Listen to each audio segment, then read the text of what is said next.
Hello student, welcome to my new video. आज का ये वीडियो क्लास 12 के स्टूडेंटों के लिए बहुत ही ज़्यादा इंपॉर्टेंट है, क्योंकि आज के इस वीडियो में हम एक इंपॉर्टेंट डेरिवेशन पर डिस्कस करने वाले हैं जो आपके बोर्ड एग्जाम में 5 अंक में पूछ लिया जाता है। तो 5 नंबर वाला महत्वपूर्ण ये टॉपिक है जो है गोलीय अवतल पृष्ठ के लिए अपवर्तन का सूत्र। ठीक है, तो गोलीय अवतल पृष्ठ के लिए अपवर्तन का सूत्र कह दें तो इसको आज के इस वीडियो में हम सॉल्व करेंगे। अच्छा, मैं एक और बात बता दूं, गोलीय अवतल पृष्ठ के लिए अपवर्तन का सूत्र कहे या आपसे कह सकता है कि गोलीय पृष्ठ के लिए अपवर्तन के सूत्र की व्याख्या कीजिए या गणना कीजिए। तो ऐसे भी हो सकता है, सीधा गोलीय पृष्ठ भी कहे तब भी आप इसको लगा देंगे, और गोलीय अवतल पृष्ठ कहे तब भी यही आप लिखेंगे। ज्यादातर यही आपसे पूछता है। उत्तल के लिए भी होता है ऐसे ही, जिस तरीके से मैं करूंगा वैसे ही उत्तल लेंस के लिए भी होता है, उत्तल पृष्ठ के लिए भी। बट उत्तल पृष्ठ के लिए मतलब ना के बराबर पूछा जाता है, तो इसीलिए अवतल जिसको बार बार पूछ लिया जाता है इसको हम डिस्कस कर रहे हैं। आप देख लीजिएगा, ठीक है ना। जो भी आपके पास विद्या हो या जो भी क्वेश्चन बैंक हो या प्रीवियस ईयर के जितने भी क्वेश्चन हुए हैं, बोर्ड एग्जाम हुए हैं, उन क्वेश्चन उन पेपरों में देख लीजिएगा, ये डेरिवेशन पूछा गया है। तो अभी से मैं कहूँगा इसको तैयार कर लेना है। चलिए अब हम इसको तैयार कराते हैं।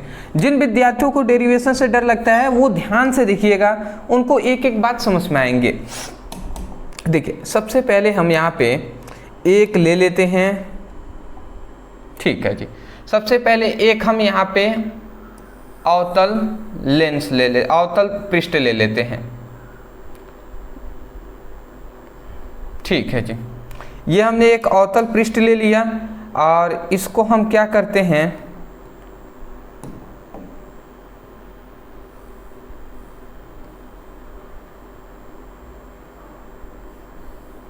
ठीक है, ठीक,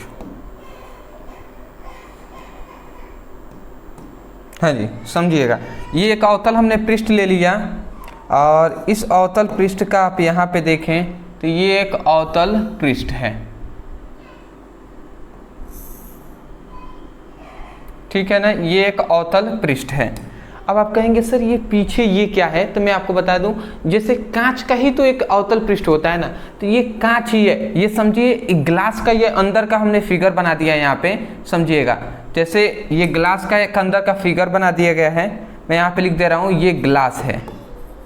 ठीक है ना, अंदर ये ग्लास है, इधर क्या है, वायु माध्यम है। ठीक है, तो अब आप यहाँ पे समझिएगा ये एक अवतल पृष्ठ हो गया। अब अवतल पृष्ठ पर ये एक मुख्य अक्ष हो गया। अवतल पृष्ठ है, अवतल पृष्ठ पर ये एक क्या है, मुख्य अक्ष है। ठीक है जी, ये क्या है, एक मुख्य अक्ष है जिसका ध्रुव क्या है, जिसका ध्रुव हम जानते हैं, जिसका ध्रुव है P। एक एक पॉइंट्स को आप याद रखिएगा जिसका ध्रुव P है। ठीक है, अब यहाँ पे याद रखेंगे एक बिंदु है यहाँ पे यहाँ पे एक बिंदु है जो है O। यहाँ पे एक बिंदु O है जहाँ पर वस्तु रखा गया है। अब इतनी बात समझिएगा, माना ये एक क्या है, अवतल पृष्ठ है। ठीक है ना, अवतल पृष्ठ M1 व M2 है।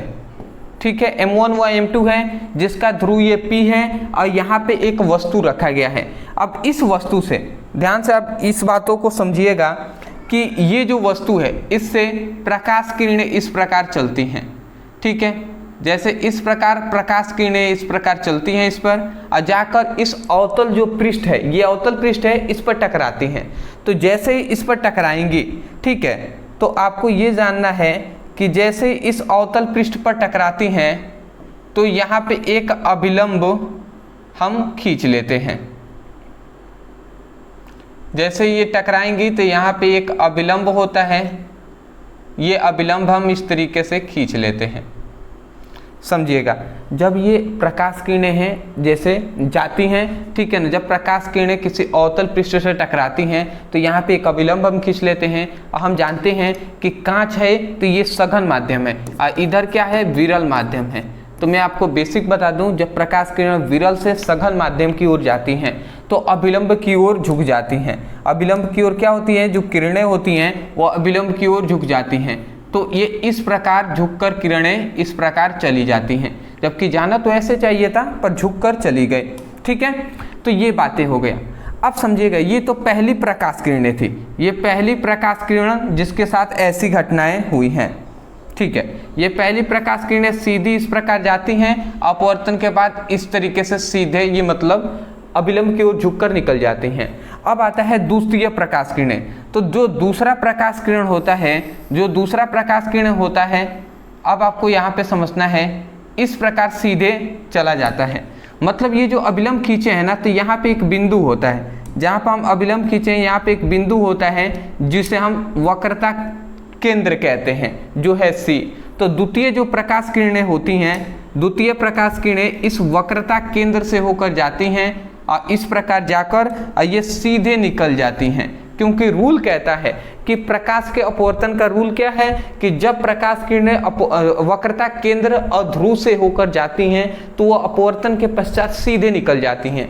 तो ये ऐसे ही सीधे अपवर्तन के पश्चात निकल जाती है और ये किरण इधर चली जाती है। अगर इन दोनों हम किरणों को देखें तो एक इधर जा रही है, एक इधर, तो ये वास्तव में आगे कभी नहीं मिलेंगी, वास्तव में तो नहीं मिलेंगी, परंतु इन किरणों को हम पीछे लाते हैं। परंतु ये जो किरण आपको दिखाई दे रहा है, इन किरणों को हम पीछे लाते हैं। जैसे ये जो किरण है, इसको अगर हम इस प्रकार पीछे लाते हैं, ठीक है ना, ये जो आपको किरण दिखाई दे रहा है, इस किरण को अगर हम पीछे लाते हैं, तो अगर हम पीछे इस किरण को लाएंगे तो ये यहाँ पे काटेगा। अब यहाँ पे जो काटेगा यही क्या कहलाएगा, इस जो यहाँ पे मिलेगा, और ये जो किरण है इसको भी पीछे लाते हैं तो यही पे ना मिलेंगे जी। तो ये जो बिंदु है यही इस वस्तु का, ये जो वस्तु है इसका ये प्रतिबिंब कहलाएगा, क्योंकि वास्तव में तो ये कहीं नहीं मिलेंगे। जब दोनों को हम पीछे लाते हैं, इसको भी या इसको भी, तो ये यहाँ पे मिलकर काटेंगी, दोनों मिलेंगी और यही बिंदु इस वस्तु का ये प्रतिबिंब कहलाता है। तो इतनी बेसिक बात आप समझ गए हैं। तो अब समझिएगा, अब यहाँ पे ये बातें समझना है कि यहाँ पे एक कोण बनता है, देखिए यहाँ पे एक कोण बनता है जो है अल्फा कोण, और यहाँ पे भी एक कोण बनता है जिसे हम बीटा कोण कहते हैं, और यहाँ पे एक कोण बनता है जिसे हम गामा कोण कहते हैं, ठीक है ना। यहाँ पे तीन कोण आपको समझ गए, अल्फा, बीटा और गामा। अब यहाँ पे आपको एक और ये बातें जाननी है, और यहाँ पे क्या जानना है कि देखिए ये टोटल, ये अभिलंब है और ये आपतित किरण है, मतलब ये टोटल की अगर हम कोण की बात करें तो ये टोटल ये कोण कितना हो जाएगा, ये आपतन कोण है जिसे हम I से दर्शाते हैं। ये टोटल की बात कर रहे हैं, ये टोटल आपतन कोण I हो जाएगा, और ये अभिलंब है, ये अपवर्तन कोण है। तो यहाँ पे क्या मिलेगा, आप अपवर्तित किरण है तो अभिलंब और अपवर्तित किरण के बीच में जो कोण बनता है वो I, मतलब आपतन कोण I है, अपवर्तन कोण R है। अब देखिए ये जो कोण है, इस कोण के, ये जो कोण है इस कोण के एकांतर कोण है, तो इसीलिए ये भी क्या हो जाएगा, कोण R हो जाएगा, क्योंकि ये कोण इस कोण के एकांतर कोण है, तो ये भी R, तो ये भी R हो जाएगा। तो ये था आपका फिगर। इसी फिगर को अगर आपने इतनी बात समझ लिया है तो आप आसानी से बोल देंगे, आसानी से इस डेरिवेशन को कर देंगे। मैंने फिगर पर खासकर थोड़ा टाइम देकर आप समझाने का प्रयास किया है, क्योंकि मैं नहीं चाहता कि कोई भी स्टूडेंट इस डेरिवेशन को छोड़े या उनको लगे हार्ड, ठीक है। तो एक बार और मैं बोल रहा हूँ, समझिएगा। सबसे पहले हमने क्या किया, सबसे पहले एक अवतल पृष्ठ M1 व M2 लिया है, ठीक है, जिसका मुख्य अक्ष है, ठीक है, मुख्य अक्ष का ध्रुव क्या है, P है, वक्रता केंद्र C है, ठीक है, तथा वस्तु O से प्रथम प्रकाश किरणें जाती हैं और अपवर्तक पृष्ठ से टकराने के पश्चात सीधे मतलब अभिलंब की ओर झुक जाती हैं, तथा द्वितीय प्रकाश किरणें वक्रता केंद्र से होकर जाती हैं और सीधे निकल जाती हैं। तो सीधे निकल जाती हैं, तो ये दोनों किरणें वास्तव में कहीं नहीं मिलेंगी, इसलिए इन दोनों किरणों को पीछे लाने पर ये एक बिंदु पर काटती हैं और यही बिंदु इस वस्तु का प्रतिबिंब कहलाता है, ठीक है। इतनी बात केवल आपको एक्सप्लेन कर देना है, बहुत है जी। देखिए अगर आपको ना आए तो मैं यहाँ पे लिख भी दिया हूँ, जिससे आपको लिखने में दिक्कत ना हो, नोट्स आप स्वयं बनाएं। देखिए वही बात हमने लिखा है, एक एक बात पढ़ के सुना दे रहा हूं। माना एक अवतल पृष्ठ M1 व M2 है जिसका ध्रुवी वक्रता केंद्र C है, ठीक है, इतनी बात बता दो। माना एक अवतल पृष्ठ M1 व M2 है जिसका ध्रुवी वक्रता केंद्र C है, ठीक है ना। उसके बाद कह रहा है कि तथा वस्तु O से प्रकाश किरणें अवतल पृष्ठ पर आपतित होती हैं तो परावर्तन के पश्चात अभिलंब की ओर झुककर चली जाती हैं। अब देखिए यहाँ पे कह रहा है कि जो वस्तु O है, वस्तु O से प्रथम प्रकाश किरणें अपवर्तक पृष्ठ से टकराती हैं और परावर्तन के पश्चात अभिलंब की ओर झुककर चली जाती हैं। ठीक है ना, इतनी बात। फिर से कह रहा है तथा द्वितीय प्रकाश किरणें वक्रता केंद्र से होकर जाती हैं और अपवर्तन के पश्चात सीधे निकल जाती हैं। ठीक है, तथा द्वितीय जो प्रकाश किरणें हैं वो द्वितीय प्रकाश किरणें वक्रता केंद्र से होकर जाती हैं और ये सीधे निकल जाती हैं, अपवर्तन के पश्चात सीधे निकल जाती हैं। ठीक है ना। उसके बाद कह रहा है तब दोनों किरणों को पीछे लाने पर जिस बिंदु पर मिलती हैं वह बिंदु वस्तु का आभासीय प्रतिबिंब कहलाता है। तब ये दोनों वास्तव में तो नहीं मिलेगी, इन दोनों को पीछे लाते हैं तो ये जिस बिंदु पर मिलती हैं वह बिंदु इस वस्तु का आभासीय प्रतिबिंब कहलाता है। बात आप समझ गए। तो इसका आप चाहे तो स्क्रीनशॉट ले लीजिए। ठीक है ना, ले लीजिए, बहुत ज़्यादा इंपॉर्टेंट है। ठीक है जी, चलिए इसको आपने ले लिया, बहुत अच्छी बात है। इतना लिखने के बाद नीचे ये फिगर बनाएंगे, तब आपका काम ये होगा। इतनी बात समझ के अब चलिए अब हम गणना करते हैं। अब मैं गणना यहाँ से स्टार्ट कर रहा हूँ।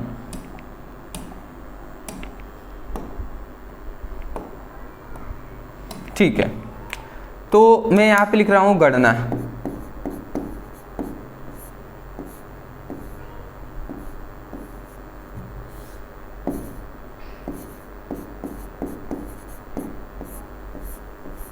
गणना में सबसे पहले हम गणना क्या करेंगे, ध्यान से समझेंगे। सबसे पहले हम जानते हैं स्नेल के नियम से। क्या हम जानते हैं? सबसे पहले हम जानते हैं स्नेल के नियम से। अब स्नेल के नियम का क्या फॉर्मूला होता है? क्या होता है जी? होता है mu equal to sine i by sine r. यही ना होता है जी, mu equal to sine i बटे साइन आर। परंतु यहाँ पे कोष्ठ में याद रखेंगे कि ये जो कोण आपको दिखाई दे रहा है, ये जो अल्फा बीटा गामा, ये कोण आई है, ये जो आर आपको दिखाई दे रहा है, ये अत्यंत छोटे कोण है। तो हम यहाँ पे लिख दे रहा हूँ कि जब कोण अत्यंत छोटे हों, जब कोण अत्यंत छोटे होते हैं तो उस समय पे देखिए क्या होता है। जब कोण अत्यंत छोटे होते हैं तो उस समय पे ध्यान से समझेंगे। उस समय पे जब कोण अत्यंत, ये आई आर बहुत छोटे कोण हो, तो उस समय पे ये जो साइन होता है ये हट जाता है। तो जब साइन हट जाएगा तो म्यू इक्वल टू केवल आई बाई आर मिलेगा। यही ना मिलेगा जी, mu equal to I by R. और यहाँ से अगर हम देखें ये इधर आर गुणा भाग में है, इधर आएगा तो गुणा कराएगा। तो अगर हम यहाँ पे देखें तो आई का जो हमें मान मिलेगा वो ये इधर भाग में है, इधर आएगा गुणा कराएगा, तो म्यू इंटू आर हो जाएगा। म्यू इंटू आर मिलेगा हमें, और यहाँ से हमें ये फॉर्मूला मिलता है। अब देख लीजिए ये हमें फॉर्मूला मिलता है, और इसको हम समीकरण फर्स्ट कर लेते हैं। बात आपको समझ में आ गया कि ये इधर भाग में था, इधर आया तो गुणा करा दिया, तो आई का मान मिला वो म्यू इंटू आर मिल गया। तो सबसे पहले स्नेल के नियम से हम सबसे पहले आई का मान हम निकालेंगे। जैसे ही आई का मान हमें निकल गया जैसे ही हमें आई का मान निकल गया, उसके बाद आप समझिएगा। अब जैसे आई का मान हमें निकल गया तो अब हम क्या करेंगे?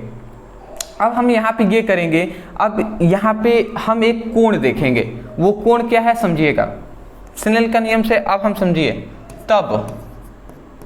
तब यहाँ पे एक हम कोण लेते हैं। कोण देखिएगा ओ आ, देखिए यहाँ पे हम एक क्यू इसको मान लेते हैं। ठीक है ना, इसको, इस वाले कोण को हम क्यू कोण मान लेते हैं। यहाँ पे ये जो बिंदु आपको दिखाई दे रहा है, इस बिंदु को क्यू मान लेते हैं। तो हम ओ क्यू सी, सबसे पहले इस कोण को लेते हैं, ओ क्यू सी। ठीक है ना, तो ओ क्यू सी मतलब ये जो अल्फा वाला ये आपका कोण दिखाई दे रहा है अल्फा, इसको हम ले रहे हैं, तो ओ क्यू सी। ठीक है, तो हम लेते हैं कोण ओ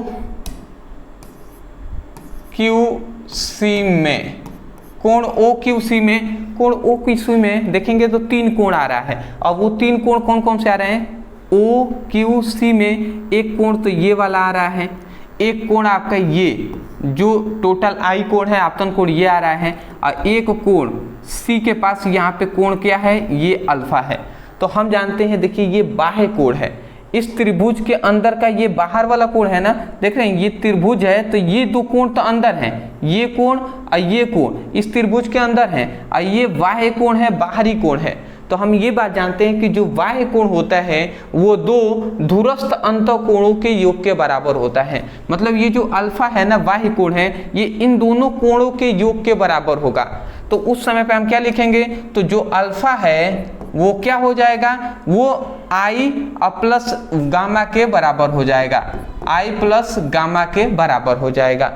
अब यहाँ से हम केवल आई का, देखिए ये इधर गामा को हम इधर भेजते हैं, तो जो आई का मान निकलेगा तो वो अल्फा माइनस गामा हो जाएगा, अल्फा माइनस गामा हो जाएगा। ठीक है ना, ये हमें फॉर्मूला मिलेगा जी। ठीक है, तो यहाँ से हमें ये फॉर्मूला मिल गया। बात आपको समझ में आ गया, I equal to alpha minus gamma. तो इसको हम क्या कर लेते हैं, इसको आप याद रखेंगे आई का मान को। अब समझिएगा, यहाँ से इतनी समझ रहे हैं ना, ये इधर प्लस में गामा था, इधर आ गया अल्फा ए और, तो ये माइनस में हो गया। इतनी बात समझ गए।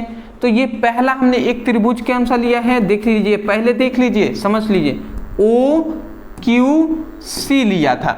अब दूसरा एक और हम त्रिभुज लेंगे, वो कौन सा लेंगे, तो वो लेंगे हम बी, मतलब आई क्यू सी, ये हम त्रिभुज लेंगे आई क्यू सी।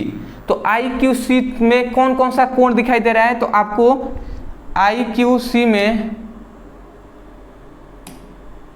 देखिए आई क्यू सी में आपको कौन कौन सा कोण दिखाई दे रहा है, एक ये वाला कोण दिखाई दे रहा है, एक आपको यहाँ पे ये कोण दिखाई दे रहा है, और एक आपको ये वाला कोण दिखाई दे रहा है। तो मैं ये बता दूं आपको कि बाह्य कोण जो होता है वो दो दूरस्थ अंतःकोणों के योग के बराबर होता है।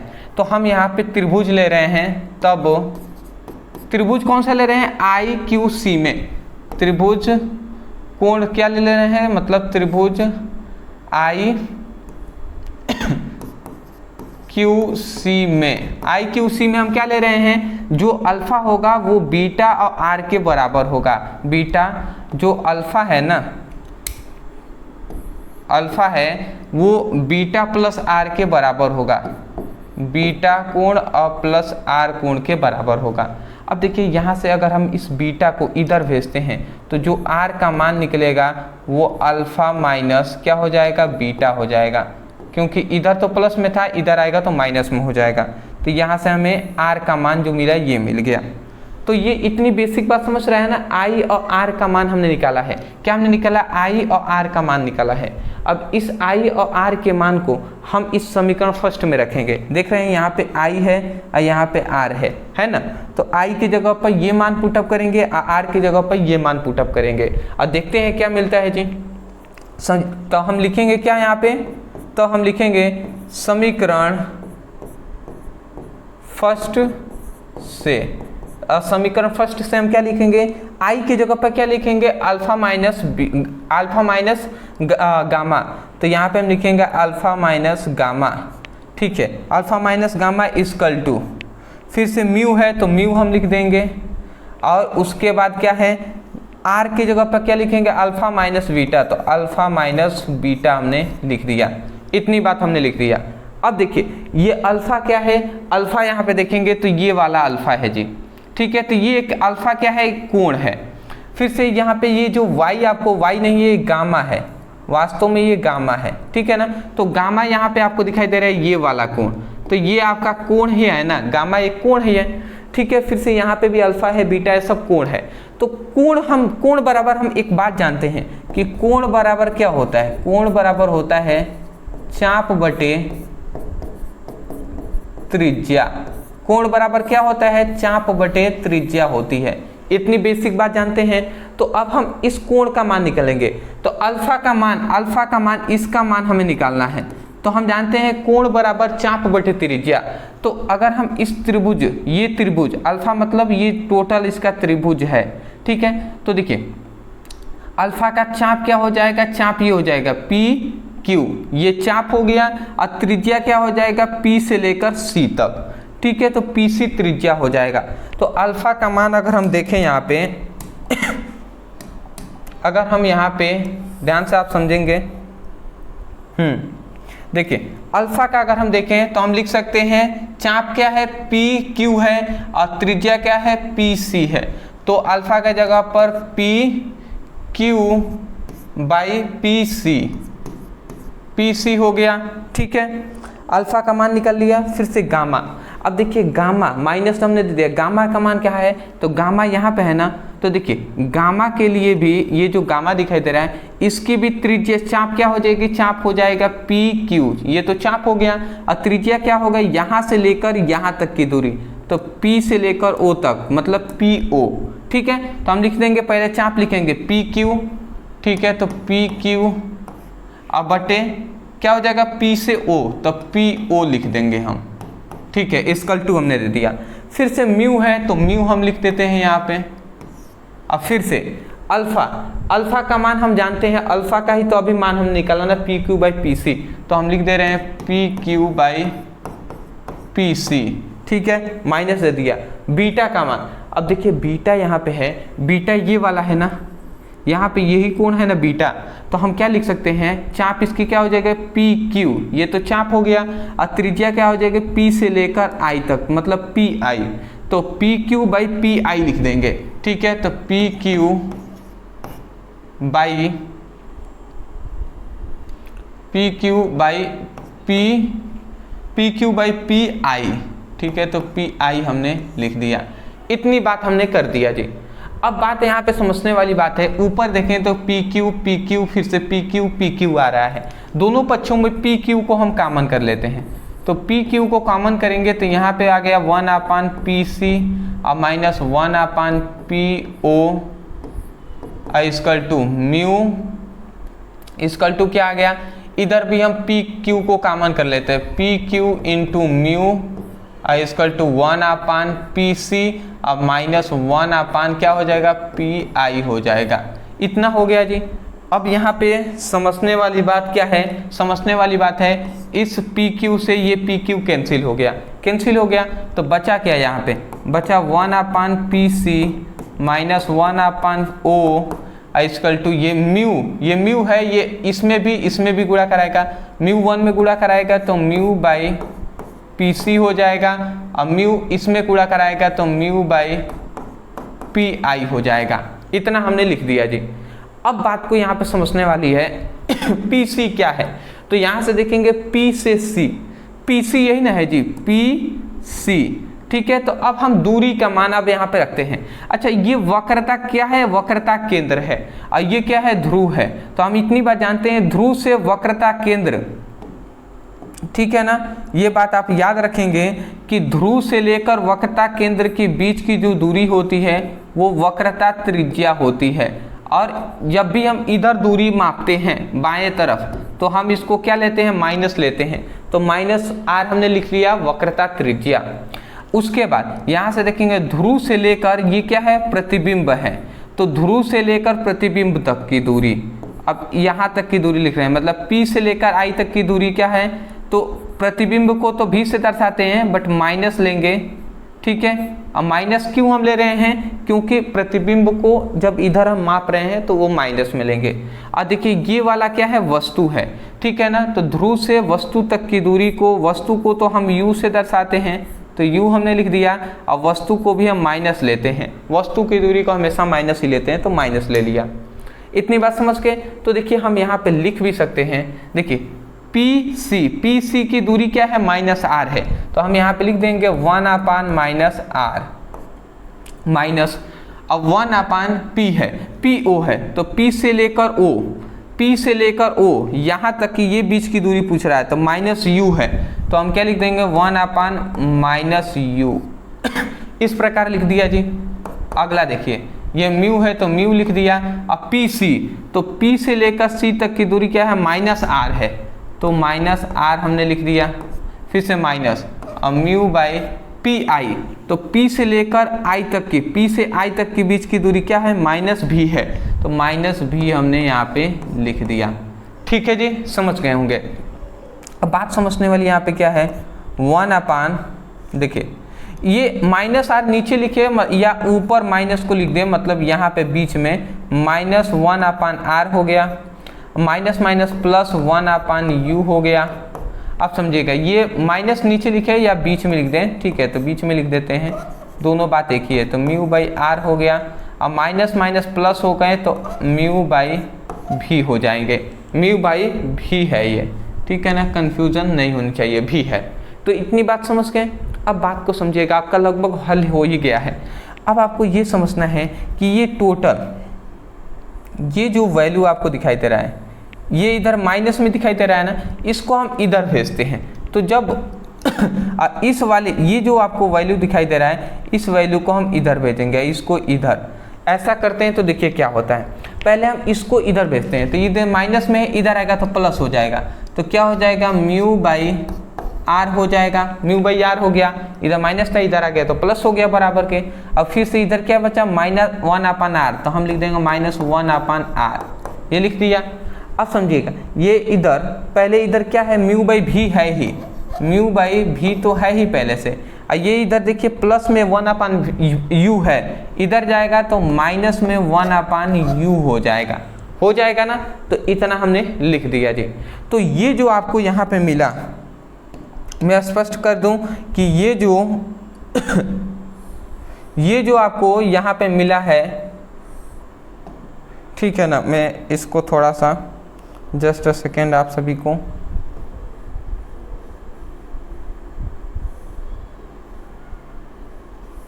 ठीक है, यहाँ पे ये जो आपको दिखाई दे रहा है, ठीक है ना, ये जो आपको फॉर्मूला दिखाई दे रहा है, यही फॉर्मूला किसका है, यही फॉर्मूला है गोलीय अवतल पृष्ठ के लिए अपवर्तन का सूत्र का फॉर्मूला, जो है μ/r -1/r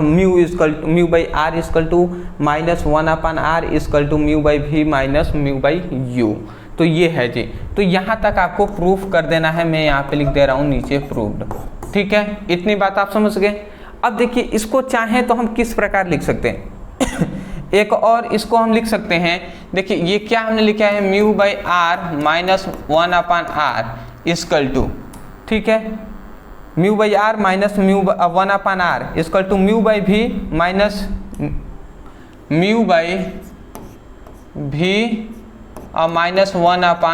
-1/u, ठीक है ना, -1/u है। तो इतना हमने यही नहीं लिखा था जी। अब बहुत सारे बुकों में देखिए इनका एलसीएम ले लिया है, तो आर का एलसीएम क्या हो जाएगा, आर हो जाएगा, आर से आर कैंसिल तो म्यू हो जाएगा, आर से आर कैंसिल तो 1, तो ये μ/1 हो जाएगा, आई इक्वल टू μ/v और -μ/u हो जाएगा, ये हो जाएगा। तो बहुत सारी बुकों में ये भी फॉर्मूला दिया गया है, तो ये भी आप नोट कर लीजिएगा, ये भी आप लिख सकते हैं तो भी चलेगा। या बहुत सारी बुकों में आप देखिए क्या कर दिया है, बहुत सारी बुकों में इसको भी चेंज करके किस प्रकार लिखा गया है, इसको पहले इस प्रकार या इसको भी 1/r और ऊपर लिख दिया गया है μ-1, ठीक है, इक्वल टू, अब इक्वल टू में यहाँ पे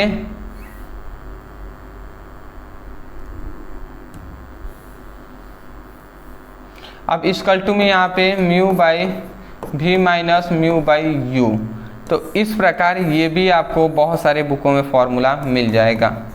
तो देखिए ये आप तीनों में से, ये तीनों में से एक यहाँ पे आपको फॉर्मूला दिखाई दे रहा है, तो इन तीनों में से जो आपको बेटर लगे वहाँ तक आप कर दीजिए, यहाँ तक भी कर देते हैं, यहाँ पर भी, तो भी आपको फुल नंबर मिलेंगे जी। तो यही है गोलीय अवतल पृष्ठ के लिए अपवर्तन का सूत्र। तो सबसे पहले तो आप इसके स्क्रीनशॉट ले लीजिए, और दो आवश्यक बातें हैं जो आपको बतानी आवश्यक है, उसको हम बताएंगे, उसको जान लीजिएगा। पहले स्क्रीनशॉट ले लीजिए।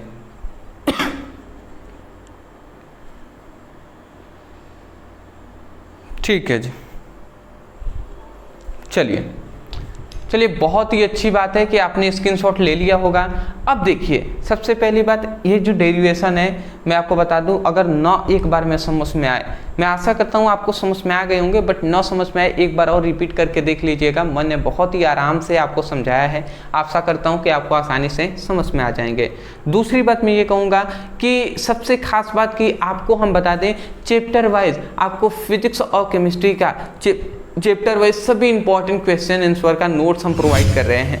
तो यदि आप फिजिक्स का नोट्स लेना चाहते हैं ओनली 99 रुपये में, ओनली मात्र आपको 99 रुपये में पूरी आपकी फिजिक्स के ऑल चैप्टर 15 आपके चैप्टर हैं, 15 चैप्टर का फिजिक्स का नोट्स आपको मिल जाएगा, जिसमें आपको नीचे दिखाई दे रहा होगा सबसे पहले चैप्टर वाइज सभी इंपॉर्टेंट क्वेश्चन आंसर रहेंगे जो मोस्ट इंपॉर्टेंट है। उसके साथ साथ 100 इंपॉर्टेंट ऑब्जेक्टिव क्वेश्चन भी दिए जाएंगे। फिर से आपको इंपॉर्टेंट जो न्यूमेरिकल है उसका भी वीडियो मतलब PDF का नोट्स दे दिया जाएगा।